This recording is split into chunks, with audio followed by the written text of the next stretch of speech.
Mesdames et messieurs, bienvenue sur le plateau de la pensée et les hommes. Aujourd'hui, deux invités.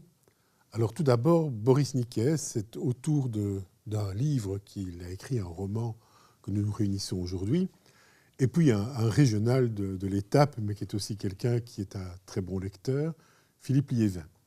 Alors je pourrais décliner l'un et l'autre vos activités professionnelles, mais enfin, Boris, vous êtes invité non pas comme dentiste, ce qui est votre métier, je pense, non pas comme franc-maçon, puisque vous acceptez qu'on le dise, et maçon très intéressé par la symbolique et l'ésotérisme, on y reviendra peut-être, mais surtout comme écrivain, et j'oserais le dire comme poète, parce que vous êtes vraiment quelqu'un qui développait une activité poétique dans vos écrits et peut-être aussi dans votre façon de vous comporter en général. Et donc, c'est très intéressant et nous pourrons peut-être en parler au travers de ce très beau roman, Via Crucis, paru chez Deville et qui nous rassemble aujourd'hui.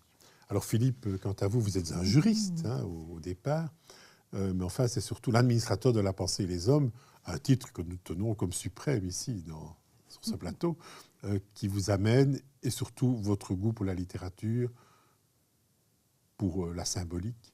Donc je pense que nous allons avoir une réflexion vraiment intéressante autour de ce très beau roman.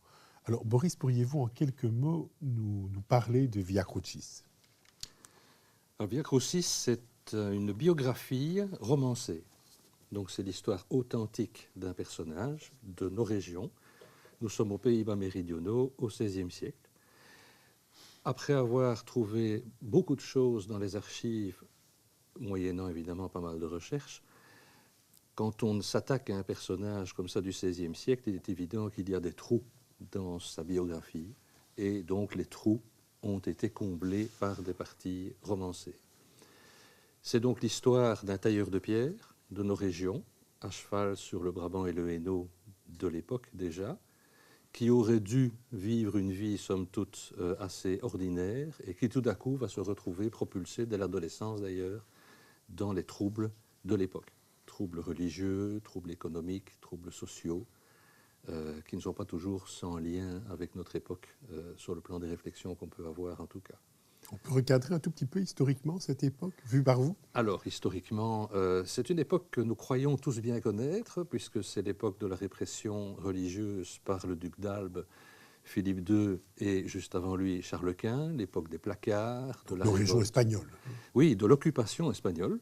Parlons clairement d'occupation, puisque c'est bien de ça qu'il s'agit. Après l'occupation par les Bourguignons, avant l'occupation par les Autrichiens, l'occupation espagnole, dans ce moment-là, avec toutes les oppressions que ça a pu supposer, étant donné que des libertés religieuses étaient occupées à essayer de s'installer, et que, qui plus est, cette occupation espagnole écrasait les libertés communales bien installées chez nous au Moyen-Âge.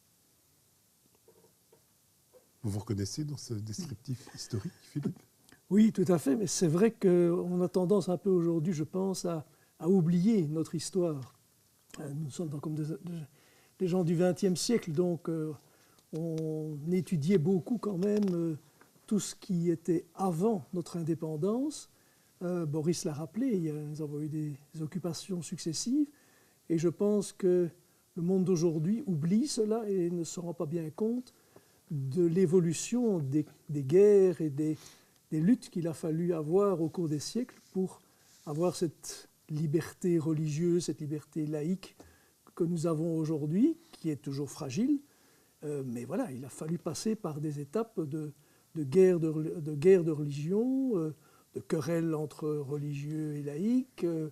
Et bon, dans un monde d'avant notre indépendance qui était quand même fameusement cruel et où on trucidait pour des raisons qui nous paraîtraient aujourd'hui totalement futiles et inconcevables. Donc c'est bien de se replonger là-dedans pour se rendre compte d'où nous venons. C'est effectivement un des moments d'émancipation possibles et qui ont quand même donné des résultats dans un second temps, puisque c'est aussi le moment évidemment de l'imprimerie précisément qui se développe énormément.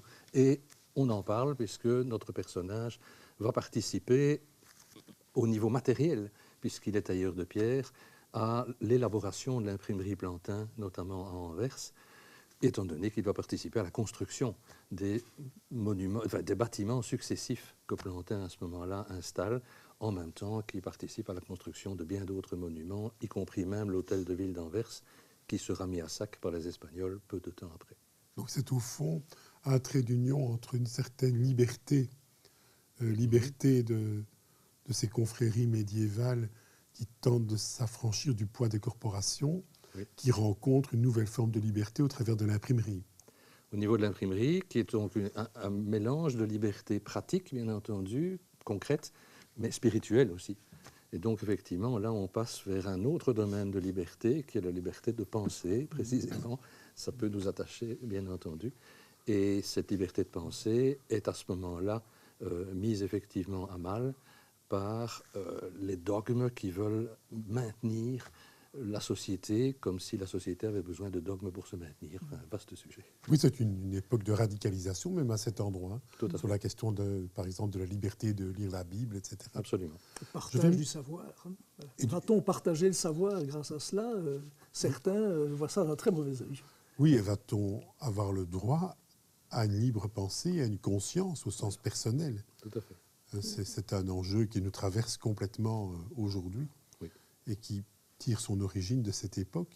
Exact. Je vais me permettre de lire un passage, parce que je parlais de vous, Boris, au risque de heurter votre sensibilité, votre modestie, mais un passage qui est, me semble-t-il, hautement poétique et qui a été sélectionné par notre collaboratrice Fabienne Vermeulen, qui a beaucoup aimé le livre aussi. Alors je le lis. Les ronces et les fougères ont accueilli le don d'Antoine, qui gît, épuisé, au fond de son puits, lourd d'en avoir bu jusqu'à la dernière goutte, fatigué de l'instant, cumulé à celle d'un jour infâme. Les oiseaux reprennent leur chant, font monter d'un cran supplémentaire l'astre du matin, dont la lumière vient caresser les pieds de l'homme, qui soudain éclate en sanglots, dos à son mur en forme d'arbre. Déjà le sang commence à sécher. C'est que la sèche vite le sang. Trop vite parfois. Dans ses soubresauts de chagrin, il le sent craquer sur sa peau comme une écorce mal assurée, où la pluie des larmes trouve son chemin sans pitié. Ne trouvant nul contact où s'éponger, l'humeur de sel descend doucement sous sa chemise ouverte et ses ravines incertaines suivent de près les rouges aux coulées.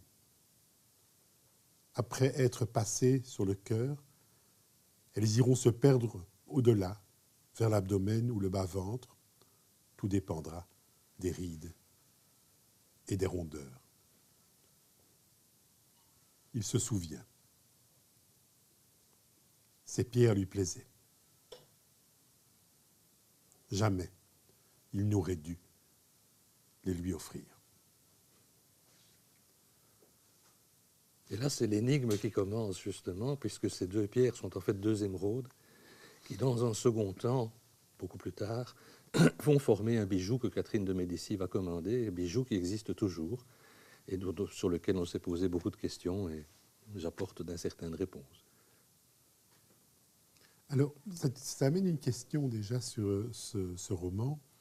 Pourquoi avoir mis tant de soin à l'ancrer historiquement? Ces personnages, ils pourraient tirer de l'imagination, tout simplement. Sur le XVIe siècle, ça ne manque pas d'ailleurs. Et puis, l'imagination, ça permet quand même de dessiner les contours des personnages d'une façon plus plastique, plus conforme au dessin de l'auteur. Et je dirais ici de l'auteur ou du narrateur, je ne sais pas. Donc, pourquoi est-ce que vous avez vraiment voulu vous ancrer dans l'histoire? Parce que j'ai trouvé ça plus intéressant. Mais ça, c'est évidemment un choix tout à fait personnel, où je n'avais pas vraiment envie de partir sur effectivement trop d'imagination, de choses inconsistantes de façon concrète. Je voulais partir effectivement d'un homme qui a réellement vécu et de ce qu'il a réellement traversé. C'est ça que je trouvais intéressant à raconter au travers justement du contexte historique global, la petite histoire dans la grande, car je trouve que c'est raconter justement la petite histoire, la manière dont un individu traverse la grande, qui lui donne la valeur et qui nous permet de nous investir.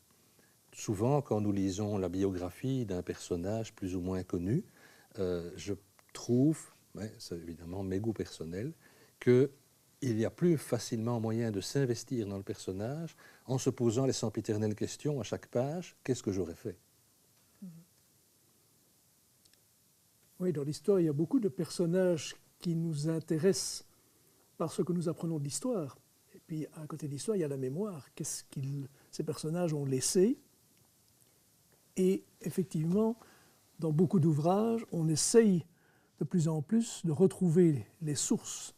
Et c'est de plus en plus difficile, évidemment, vu si on revient beaucoup plus en arrière, de voir quel était vraiment le personnage au-delà de l'artiste, de l'homme politique ou autre, et ce qu'il a pu vivre, ce qu'il a pu ressentir.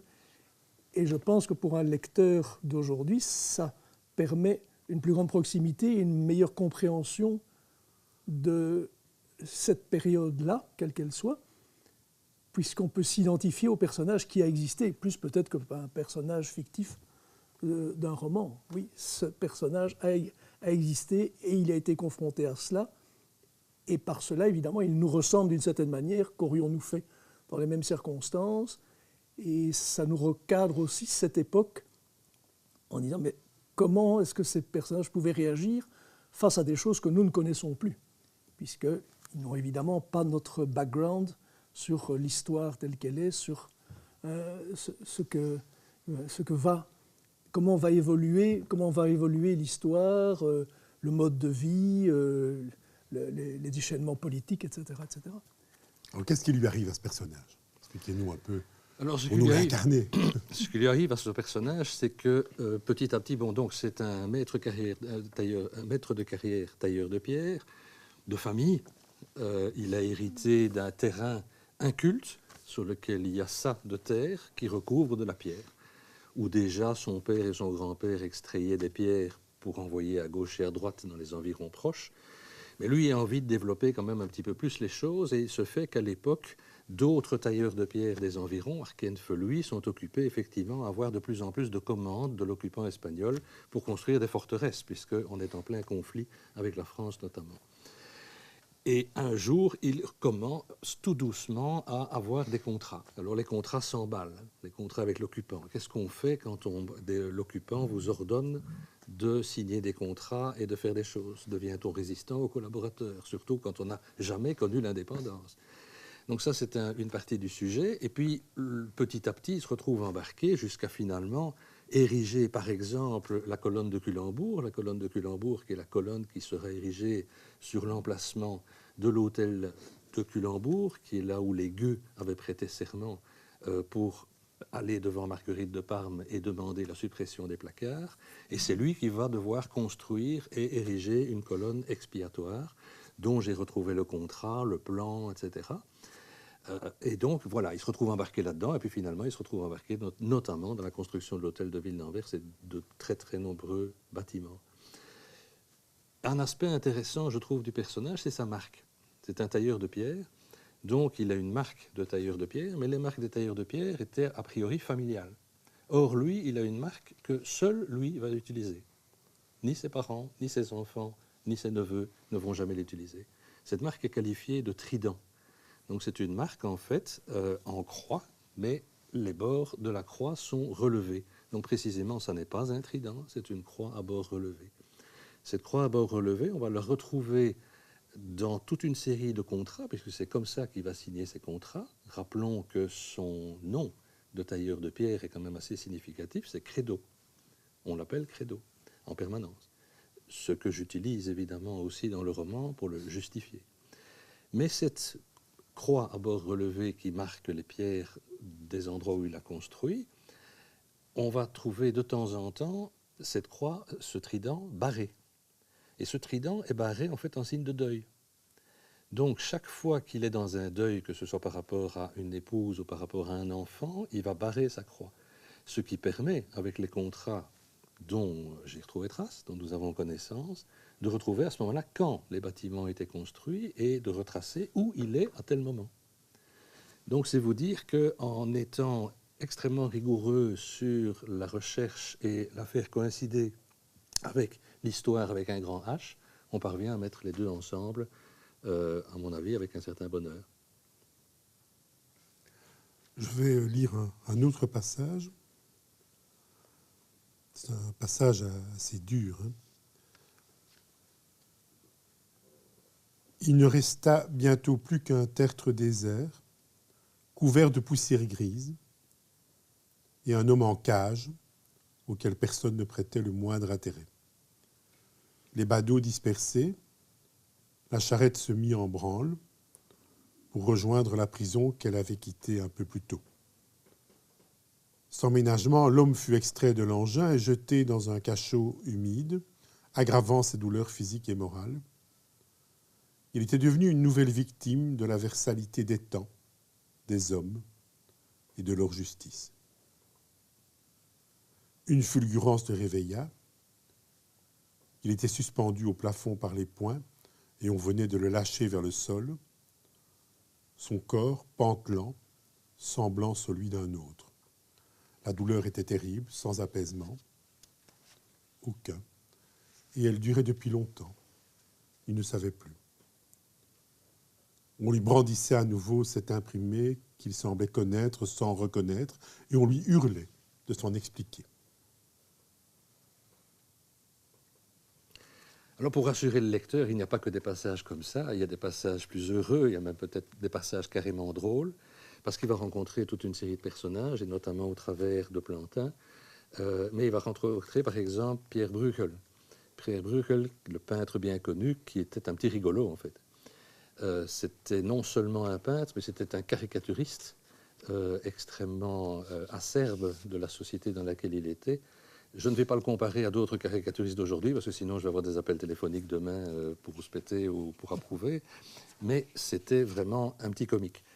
Pierre Bruegel s'invitait à toutes les noces, se faisait souvent passer pour le père de la mariée, et des choses de ce genre-là, mais il entraînait tous ses copains dans l'affaire. Et Antoine, Annick, Credo va se faire entraîner dans des aventures au travers de ça aussi, y compris à l'Homogang d'Anvers, par exemple, etc. Oui, non, c'est toute une époque et pas toute uniquement des moments dramatiques. Voilà. Mais pour quelles raisons subir de telles tortures?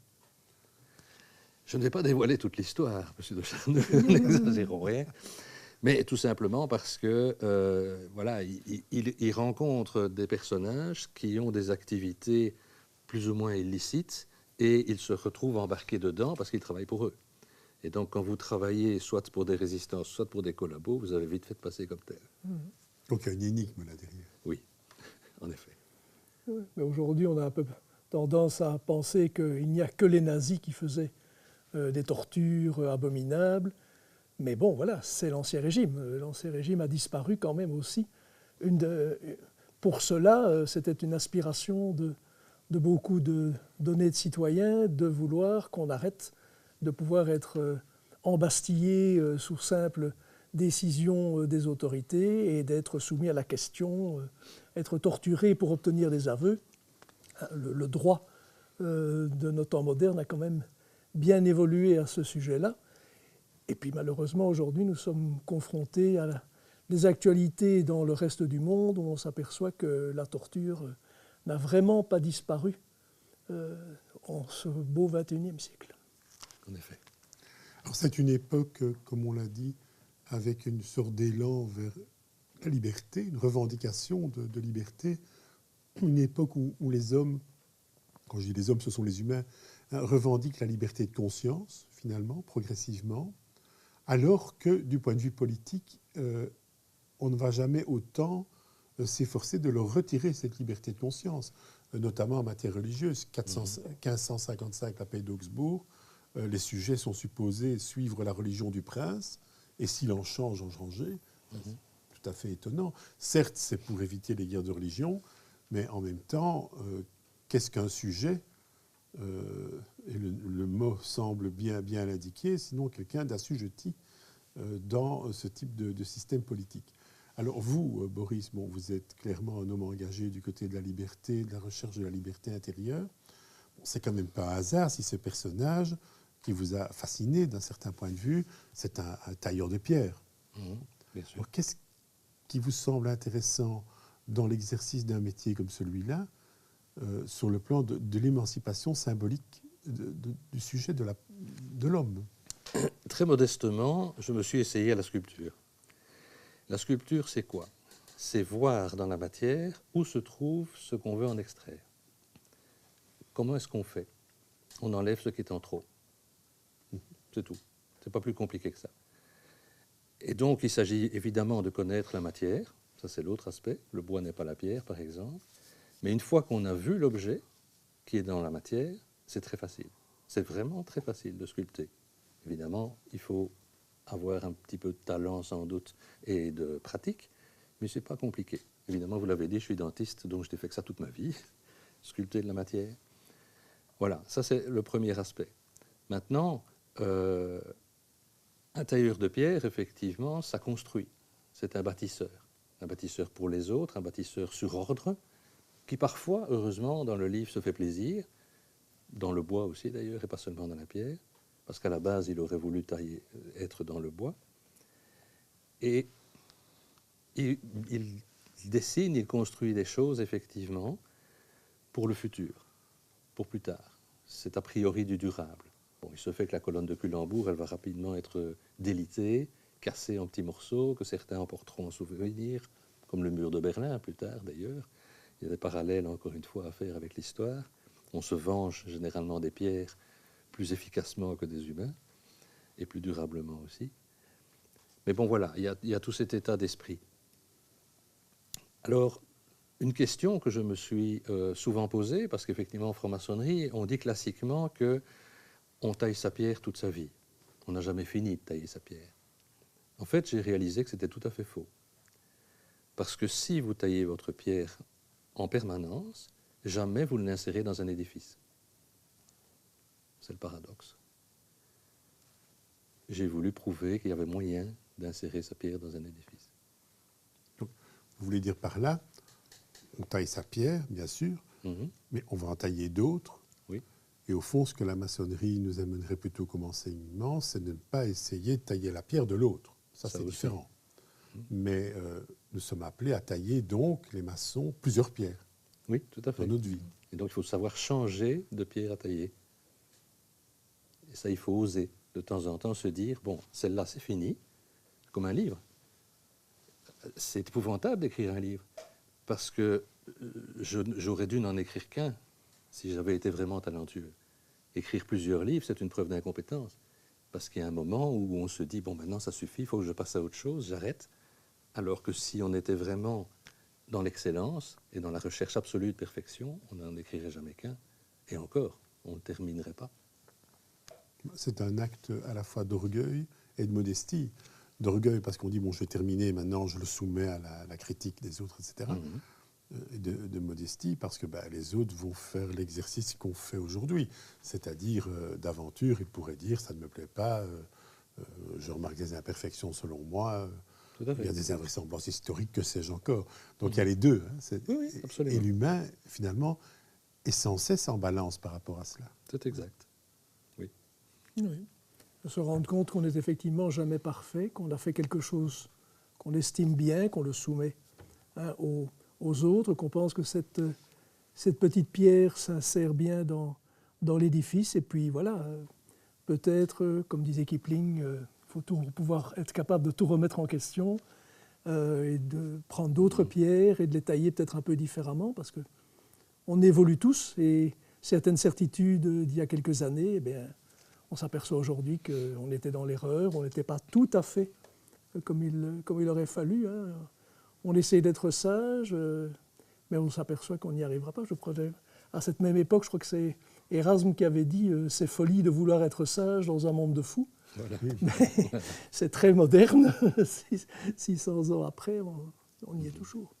Mais d'ailleurs, c'est un des mérites aussi du livre, c'est que cette aspiration à la liberté, cette aspiration à la conscience, à se confronter au monde et en tirer un enseignement par soi-même, bon, ce n'est pas uniquement le fait du protestantisme, ce n'est pas uniquement le fait de quelques personnes. On trouve aussi cet élan, comme ça vient d'être dit au travers d'Erasme dans le catholicisme, on trouve cet élan dans le protestantisme lui-même par rapport à différentes tendances. C'est une époque bouillonnante de ce point de vue-là.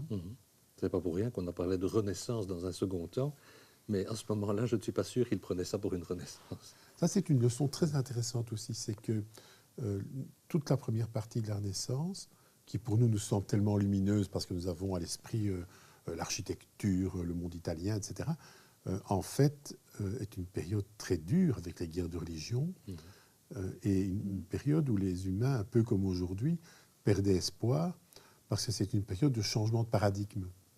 Et donc, on n'a pas les nouveaux repères et on a beaucoup de mal à se situer. Je pense que c'est ce qui apparaît dans ce livre. Et le héros, c'est typiquement la personne qui cherche à fixer ses repères dans un monde mobile. Tout à fait. Et sans avoir de connaissances au départ par rapport à tout ça, parce que le monde spirituel, il n'y aura accès qu'au travers de sa propre existence. Vous définiriez comment, alors, vous, Boris, la spiritualité? Une quête infinie de perfection, de tentative de perfection, avec une nécessité de transmettre cet état d'esprit. Une quête, une transmission. Oui. Oui. Rester ouvert, rester l'esprit ouvert, ne pas se contenter de ce qu'on a et, comme on dit souvent, essayer d'avoir une bonne symbiose entre l'esprit et la matière, qu'il ne faut pas opposer, mais essayer de combiner. Et voilà, ne pas se contenter de ce que l'on a, chercher un peu partout ce qui peut nous améliorer et améliorer les autres. J'achète. Il est bien. Hein. Eh bien, tant qu'on est dans les choses très positives, je vais me permettre de conclure cette émission d'une façon qui n'est pas habituelle. D'habitude, je suis supposé un peu nouer la gerbe et faire une synthèse. Ça restera ouvert car on parle de poésie et la poésie ne souffre pas les résumés et les synthèses. Et je conclurai en vous lisant un poème de Boris Nicaise, poème intitulé « Consistance ». Il est des hommes de grès, il est des hommes de quartz. Ces hommes-là ne se peuvent tailler qu'en morceaux plus petits. Toujours plus petits. Toujours plus morceaux. Pauvres hommes de marbre, pauvres hommes de granit. La pâte dont je suis se peut modeler à l'envi, au-delà des idoles fracturées, au pied des stalles égrugées. Drapé de l'argile, galbé de la terre, richesse d'être. Ceci résume peut-être quand même l'ensemble de nos échanges qui tournaient autour de l'être, avec un petit E, avec un grand E. À vous seuls de juger, mais à un moment d'histoire du monde où les mots frappent beaucoup d'humains partout sur la planète, peut-être que des mots comme ceux-ci sont de nature à, sinon guérir, du moins nous permettre d'accepter nos souffrances, nos blessures, en espérant qu'un jour nous puissions témoigner pour un monde meilleur que nous avons à construire ensemble, comme l'a fait ce lointain héros que Boris nous a décrit au travers de son roman, qui au fond n'a pas perdu espoir et qui s'est appliqué à construire. À bientôt.